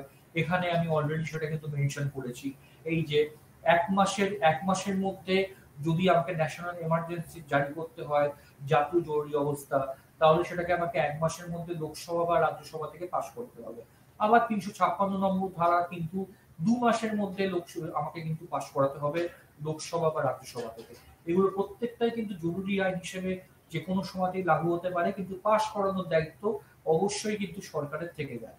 এবং ৩৬০ নম্বর ধারার ক্ষেত্রেও তাই, ৩৬০ নম্বর ধারাতেও ২ মাসের মধ্যে সেটা কিন্তু পাশ করাতে হয়। এবং জাতীয় জরুরি অবস্থা ৩৫২, রাষ্ট্রীয় যে জরুরি অবস্থা সেটা ৩৫৬, আর্থিক জরুরি অবস্থা ৩৬০। এবং সাধারণভাবে তোমার দেখা যায় এখানে আরেকটা জিনিস আমি কিন্তু এখানে মেনশন করেছি, তোমরা দেখো ৩৫২ নম্বর ধারাতে ৩০ দিন, ৩৫৬ নম্বর ধারাতে তোমার ৩০ দিন, এবং তার সঙ্গে ৩৬০-এও ৩০ দিন। ৩০ দিনের মধ্যে সেটাকে কিন্তু লোকসভাতে পাস না করালে লোকসভা ডিসলভ হয়ে যায়। এবং সাধারণভাবে ন্যাশনাল এমার্জেন্সি ইনফিনিট পিরিয়ড অবধি থাকতে পারে, এর কোনো স্থিরতা নেই। আবার ৩৫৬ নম্বর ধারা কিন্তু সর্বোচ্চ, মানে কোনো অঙ্গরাজ্যে রাষ্ট্রপতি শাসন খুব যদি বেশি হয় সেক্ষেত্রে কিন্তু আমরা দেখব সেটা কিন্তু ৩ বছর অবধি থাকতে পারে। আবার ৩৬০ নম্বর ধারাতে ফাইন্যান্সিয়াল যে এমার্জেন্সি, সেটার কিন্তু কোনো রকম ম্যাক্সিমাম কোনো ডিউরেশন নেই, সেটা যে কোনো সময় অবধি থাকতে পেতে পারে। এরপরে আমরা আসছি অন্যান্য ক্ষমতার মধ্যে। অন্যান্য ক্ষমতার মধ্যে তার কিছু ক্ষমতা থাকে যেগুলো এই ক্ষমতাগুলোর বাইরে, সেটা হচ্ছে বিভিন্ন সরকারি যে তোমার কর্মচারীদের জন্য তিনি কিন্তু নিয়মাবলী তোমার প্রয়োগ করতে পারেন বা নিয়মাবলী তোমার এমনিতে কিন্তু প্রণয়ন করতে পারেন। তার সঙ্গে হচ্ছে অর্থ কমিশন নিয়োগে আন্তঃরাজ্য যে তোমার এমনিতে পরিষদ হয়, ইন্টারস্টেট যে কাউন্সিল, সেটাও তিনি কিন্তু গঠন করতে পারেন। এবং কোনো রকম কেন্দ্রশাসিত অঞ্চলের জন্য তিনি কিন্তু প্রশাসক নিয়োগ করতে পারেন। সুতরাং এগুলো তার অন্যান্য ক্ষমতার মধ্যে এমনিতে পড়ে। অবশ্যই আমরা কিন্তু জানি যে কেন্দ্রশাসিত অঞ্চলের ক্ষেত্রে সম্পূর্ণভাবে কোনো প্রশাসক থাকলেও তার উপরে থাকেন কিন্তু রাষ্ট্রপতি স্বয়ং। ফলে সেক্ষেত্রে প্রশাসক নিয়োগ করা, কোন কিন্তু প্রশাসককে নিয়োগ করা হবে, সেটা অবশ্যই তিনি কিন্তু নির্ধারণ করেন। তবে আবার আরেকটা কথা এখানে সত্য যে তিনি শুধু নিয়োগ করেন তাই নয়, প্রত্যেক ক্ষেত্রেই তাকে কিন্তু প্রধানমন্ত্রীর পরামর্শ মেনে চলতে হয়। তার এই কিন্তু ক্ষমতাগুলো অবাধ নয়। নেক্সট আমি স্লাইডে আসি, রাষ্ট্রপতির পদমর্যাদা। সাধারণভাবে যদি আমরা রাষ্ট্রপতির পদমর্যাদার মধ্যে দেখি, তাহলে আমরা তোমার দেখব যে ভারতীয় সংবিধানের ক্ষেত্রে কিন্তু রাষ্ট্রপতির যে তোমার পদমর্যাদা খুবই কিন্তু গুরুত্বপূর্ণ। এবং সব থেকে একটা বড় বিষয় হচ্ছে রাষ্ট্রপতির যে পদ, সেই যে চেয়ার, সেটার একটা গুরুত্ব কিন্তু আছে। এবং সব থেকে বড় বিষয় হচ্ছে যে তোমার গণপরিষদে কিন্তু যখন আমাদের দেশে তোমার গণপরিষদ গঠন করা হলো, এবং সেখানে বিভিন্ন সময়তে যদি আমরা দেখি আহ, বিভিন্ন সময়তে রাষ্ট্রপতি ইংল্যান্ডের রাজা রানীর মতো নিয়মতান্ত্রিক শাসক প্রধান হবে, নাকি তোমার প্রধান শাসক প্রধান হবে, সেই নিয়ে কিন্তু একটা বিরোধ বিতর্ক ছিল। কিন্তু এই বিরোধ বিতর্ক থাকা সত্ত্বেও আমরা বিভিন্ন সমাজে কিন্তু দেখে এসেছি যে রাষ্ট্রপতির যে পদটাকে সংবিধানের গণপরিষদের মেম্বাররা তাকে কিন্তু একটা নিয়মতান্ত্রিক পদ হিসেবে রাখতেই তারা অভ্যস্ত কিন্তু ছিল, বা তারা তোমার চেয়েছিল যে কোনোভাবেই রাষ্ট্রপতি যেন খুব বেশি স্বেচ্ছাধীন ক্ষমতার সঙ্গে যুক্ত হতে না নিতে পারে। অর্থাৎ তার যে ক্ষমতা, তাকে আরো বেশি করে যাতে এমনিতে বাড়িয়ে দেওয়া যায়, এবং সেই বাড়িয়ে দেওয়ার মধ্যে এমনভাবে ক্ষমতাকে আমাকে বিশ্লেষণ করতে হবে, বিভিন্ন সময়তে প্রধানমন্ত্রী এবং তার যে তোমার মন্ত্রী পরিষদ, তারাই কিন্তু মূল ক্ষমতার মধ্য দিয়ে যাতে এগোয়। এবং সব থেকে যেটা বড় বিষয় হচ্ছে যে প্রধানমন্ত্রী এবং মন্ত্রী পরিষদ কিন্তু বিভিন্ন সময়তে মূল ক্ষমতাটা কিন্তু এমনিতে প্রয়োগ করে থাকেন। সেই জন্য নিয়মতান্ত্রিক শাসক এবং আমরা তোমার তার সঙ্গে তোমার দেখি প্রকৃত শাসক, দুরকম শাসকের মধ্যে বিভিন্ন সময়তে আমরা ভাগ হতে দেখি। নিয়মতান্ত্রিক শাসকের কথা আমি প্রথমেই বললাম, স্বয়ং রাষ্ট্রপতির কথা। তিনি কিন্তু তার নিজের মতো করে কোনো ক্ষমতাকে প্রয়োগ করতে পারেন। এই যে আমি এতগুলো যে আলোচনা আমরা করলাম, সেই আলোচনা থেকে আমরা এটাই কিন্তু দেখলাম, তার যাবতীয় ক্ষমতা, each and every power and function can be distinguished with the এমনিতে আমাদের যে ভারতবর্ষের যিনি তোমার এমনিতে প্রধানমন্ত্রী আছেন, তিনি কিন্তু তার যে ক্ষমতা থেকে আমরা ডিস্টিংগুইশ করে থাকি। তার কিন্তু ক্ষমতাগুলো পুরোপুরি আলাদা, স্বতন্ত্র, এবং তার এইসব ক্ষমতাগুলো শর্ত সাপেক্ষে এই ক্ষমতাগুলো দেওয়া।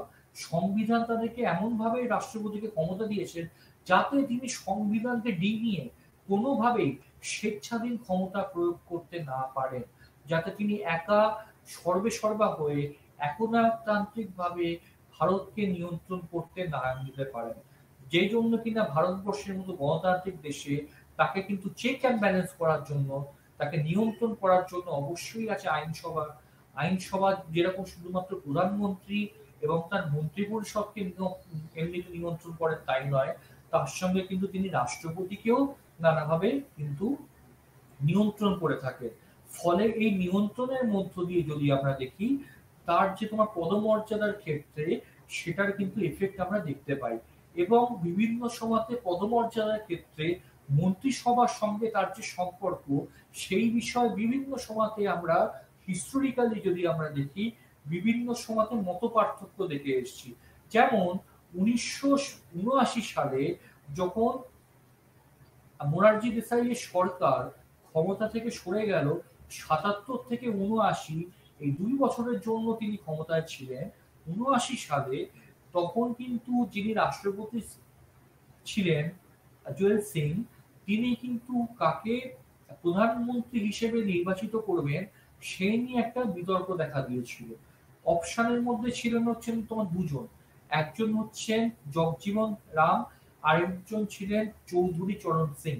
এই কিন্তু দুজনের মধ্যে তিনি কিন্তু জগজীবন রাম অন্যতম দাবিদার থাকা সত্ত্বেও তিনি কিন্তু চৌধুরী চরণ সিংকে তিনি কিন্তু এমনিতে প্রধানমন্ত্রী হিসেবে সেই সময়তে বেছে নিয়েছিল। ফলে এক্ষেত্রে তিনি তার নিজস্ব যে স্বাধীন যে চিন্তা, সেটা কিন্তু প্রয়োগ কিন্তু করেছিলেন। আমরা যে কথাটা কিন্তু প্রধানমন্ত্রীর পদমর্যাদার ক্ষেত্রেও বলি, সেটা কিন্তু আমরা রাষ্ট্রপতির পদমর্যাদার ক্ষেত্রেও বলবো। সেটা হচ্ছে যতই পাওয়ার অ্যান্ড ফাংশন থাকুক, যতই তার সংবিধান সংক্রান্ত ক্ষমতা থাকুক, বা সংবিধান বহির্ভূত কিছু এমনিতে ক্ষমতা থাকুক, তা সত্ত্বেও তার ব্যক্তিগত বিচক্ষণতা, তার যে নিজস্ব যে বুদ্ধি, সেটা কিন্তু তার কিন্তু পদমর্যাদার ক্ষেত্রে অন্যতম গুরুত্বপূর্ণ একটা ভূমিকা রেখে থাকে। এবং সেই গুরুত্বপূর্ণ ভূমিকার জন্যই তাকে কিন্তু অন্যান্য দেশের অনেক কিন্তু ক্ষমতাশালী শক্তির থেকে অনেক বেশি কিন্তু তাকে আলাদা এবং স্বতন্ত্রভাবে কিন্তু আমাদের সামনে প্রেজেন্ট করা হয়েছে। পুরোপুরি তাকে পাওয়ারলেসও করে দেওয়া হয়নি, পুরোপুরি তাকে পাওয়ারফুলও করে দেওয়া হয়নি। তিনি কিন্তু কিছুটা ক্ষমতা তিনি কিন্তু সংবিধানগতভাবে প্রয়োগ করে থাকেন এবং সেটা কিন্তু সম্পূর্ণভাবে করে একদম পুরোপুরি প্রধানমন্ত্রীর পরামর্শ মেনে। এবং সেখানে হচ্ছে প্রধানমন্ত্রীর যেহেতু আইনসভাতে সমর্থন আছে, রাষ্ট্রপতির কিন্তু আইনসভায় সমর্থনের কোনো ব্যাপার নেই। তিনি আজকে যদি কোনো কারণে বিপদের মধ্যে পড়েন, কেউ কিন্তু তাকে সমর্থন করতে আসবেন না। সুতরাং এরকম একটা পরিস্থিতির মধ্যে তাকে সম্পূর্ণভাবে কিন্তু প্রধানমন্ত্রীর মুখাপেক্ষী হয়ে বা এই যে শাসন বিভাগের প্রধানমন্ত্রী এবং মন্ত্রিপরিষদের মুখাপেক্ষী হয়ে তাকে কিন্তু শাসন কার্যের মধ্যে অংশগ্রহণ করতে হয়। অনেকটা কিন্তু অনেক সময় তো দেখা যায় যে কোনো রাজনৈতিক দল তোমার চান বা চায় এমন কোনো ব্যক্তি ক্ষমতায় আসুক যিনি সম্পূর্ণভাবে তাদের কথা শুনে চলবেন। যেটা অঙ্গরাজ্যের রাজ্যপালের ক্ষেত্রেও সত্য, সেই একই কথা কিন্তু ভারতবর্ষের রাষ্ট্রপতির ক্ষেত্রেও সত্য। অর্থাৎ নিজের পছন্দের ব্যক্তিকে তিনি চেয়ারে বসাতে চান, যিনি এমনিতে প্রধানমন্ত্রী হন।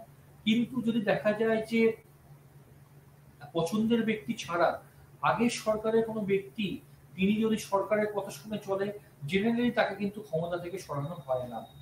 সেরকম সেরকম ক্ষেত্রে যেমন আমরা উদাহরণ দিতে পারি, যেরকম আমাদের আগে যে রাষ্ট্রপতি ছিলেন ডক্টর প্রণব মুখোপাধ্যায়, তিনি কিন্তু ইউপিএ সরকারের সময়তে রাষ্ট্রপতি হয়েছিলেন।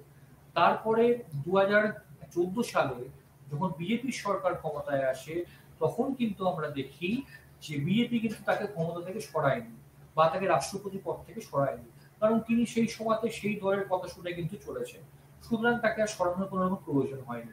কিন্তু এটাও ঠিক, তাকে কিন্তু তারপরে আর কোন রকম ভাবে কিন্তু পুনর্নির্বাচনও করা হয়নি। ফলে এরপরে এখন যিনি এসছেন তিনি কিন্তু পুরোপুরি একদম শাসক দলের একজন কিন্তু ব্যক্তিত্ব এসছেন। জেনারেলি রাষ্ট্রপতি যদি দেখে সরকার খুব বেশি সবল বা তার সংখ্যাগরিষ্ঠতা খুব বেশি, তাহলে কিন্তু তার সঙ্গে খুব একটা বেশি সরকারের বা প্রধানমন্ত্রীর মতপার্থক্য তৈরি হয় না। অন্যথায় অনেক সময় মতপার্থক্য হতে পারে। এক্ষুনি আমি যে 1979 সালের উদাহরণটা দিলাম, যেখানে কিনা জগজীবন রামকে বাদ দিয়ে চৌধুরী চরণ সিং এর সরকার সেই সময় গঠন করা হয়েছিল, এখানে কিন্তু সেই সরকার খুব দুর্বল ছিল বলে এরকম একটা সিদ্ধান্ত তিনি কিন্তু নিতে কিন্তু পেরেছিলেন। যদি দেখা যায় যে মিলিছুলি সরকার, যেটাকে আমরা জোট সরকার বলি, যেখানে কোনো দলই কোনো সংখ্যাগরিষ্ঠতা বা খুব একটা বেশি প্রাধান্য পায় না, সেসব ক্ষেত্রে কিন্তু রাষ্ট্রপতি বিচক্ষণতা দিয়ে অনেক সময় কিন্তু কাজ করতে পারে। এরকম বিচক্ষণতার মধ্য দিয়ে কিন্তু রাষ্ট্রপতির ব্যক্তিত্ব বা তার পদমর্যাদা কিন্তু আমাদের সামনে এমনিতে প্রকাশিত হয় এবং সেই তোমার প্রকাশনার মধ্য দিয়ে কিন্তু তার যে পদের যে মর্যাদা সেটা কিন্তু আরো বেশি গুরুত্ব পেয়ে থাকে। এবং এক শ্রেণীর সংবিধান বিশেষজ্ঞ তত্ত্বগতভাবে বলে রাষ্ট্রপতি হলেন দেশের কিন্তু প্রকৃত শাসক, কিন্তু বাস্তববাদী সংবিধান বিশেষজ্ঞরা কিন্তু অন্য মত পোষণ করে। তাদের কিন্তু মত হলো যে রাষ্ট্রপতি হলে একজন নিয়মতান্ত্রিক শাসক বা প্রধান। এই প্রসঙ্গে ডক্টর আম্বেদকর তিনি কিন্তু তোমার বলেছেন ইংল্যান্ডের শাসন ব্যবস্থায় রাজা বা রানী যে পদমর্যাদা ভোগ করেন, ভারতের কিন্তু রাষ্ট্রপতি সমমর্যাদা সম্পন্ন। অর্থাৎ ইংল্যান্ডে যেমন রাজা এবং রানী হচ্ছেন নিয়মতান্ত্রিক শাসক, তার নামেই দেশকে কিন্তু বিভিন্ন সময় পরিচালনা করা হয়। আমাদের দেশেও দেখা যায় যে ভারতের রাষ্ট্রপতি তিনিও কিন্তু নিয়মতান্ত্রিক শাসক, তার নামে দেশের কিন্তু যাবতীয় শাসন ক্ষমতায় কিন্তু প্রয়োগ করা হয়, কিন্তু তিনি কিন্তু ক্ষমতাটা এনজয় করতে পারেন না বা ভোগ করতে পারেন না, তার শুধু নামটাই সেখানে ইউজ হয়। তিনি কিন্তু ভারতের কিন্তু প্রধানমন্ত্রী বা শাসন ব্যবস্থা একটা রবার স্ট্যাম্পে বা শিলমোহরে পরিণত হয়েছে এবং সেই শিলমোহরের মাধ্যমেই যদি আমরা দেখি নানা সময় তাকে কিন্তু ইউজ কিন্তু করা হয়। সেই জন্যই অনেক বিশেষজ্ঞ বলে যে তোমার রাষ্ট্রপতি পদটাকে উঠিয়ে দেওয়াটাই সব থেকে ভালো এবং তাতে কোন রকম কিছু ভারতবর্ষে কোনো এমনিতে ক্ষতি হবে না। কারণ কি, হিউজ যে আমাদের টাকা অর্থ যে বেরিয়ে যাচ্ছে রাষ্ট্রপতি ভবনের মেইনটেনেন্স বা তার কর্মচারীদের জন্য, সেই কিন্তু টাকাটা আমরা অনেক উন্নয়নমূলক কাজের ক্ষেত্রে লাগাতে পারি। এটুকুই ছিল আজকে রাষ্ট্রপতি। এরপরে যে পার্ট টু, যেটা এক্সিকিউটিভের মধ্যে প্রধানমন্ত্রী পড়ে, সেটা কিন্তু আমরা নেক্সট দিন আমরা আবার পড়াবো। আজকে আজকে যে বিষয়গুলো থেকে আলোচনা করলাম সেখান থেকে বেশ কিছু প্রশ্ন আসতে পারে। একটা হচ্ছে তোমার রাষ্ট্রপতির কিন্তু ক্ষমতা এবং কার্যাবলী বা তার জরুরি অবস্থাকালীন এমনিতে ক্ষমতা। এইভাবেই তোমাদের প্রশ্নগুলো আসবে। আজকে তাহলে এখানেই আমার ক্লাসটা শেষ হচ্ছে। সবাইকে তাহলে